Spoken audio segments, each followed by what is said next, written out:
May hapon ni SDL fans, this is Ryan Revento man po, your coach from Ravens Basketball. Ug kauban nato ang winning team, ang Caleb Basketball. So idol, full name, edad ug tagasa. I'm JNL Pitilo, I'm 14 years old, taga Paybay City. So idol na kay pangutana idol. Idol unsa may mga preparations nimo karon sa duwa nato? Jogging lang, shooting nakabuntag. Disiplina lang sa kagalingon. Okay idol. Full name, edad ug tagasa.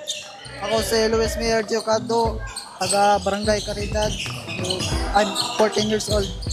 So idol, unsa may mga preparations nimo sa atong duwa karon? Training run kada adlaw og minaw sa coach og disiplina. Okay, siyempre di nato. Pangutana nato kung coach. Coach, kita na ko yung mga players, condition kayo. So coach, unsa may masulti nimo sa ilang performance karon coach?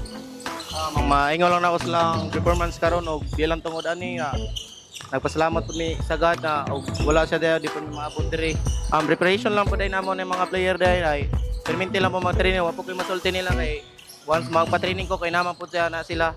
Yeah. O coach, waba kay ganun i-shout out niya coach, pasalamatan.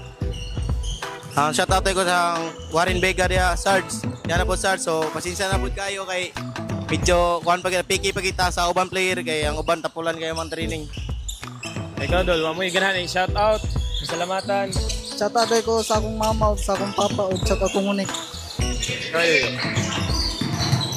Shoutout ko sa akong mama ug papa nga grabe kay suporta sa kuwa ug sa akong pamilya tanan. Ug sa akong tita, Kit Pitilo. Shoutout po niya. Okay, this is Ryan Revento man po and this is ASDL Season 4. Thank you.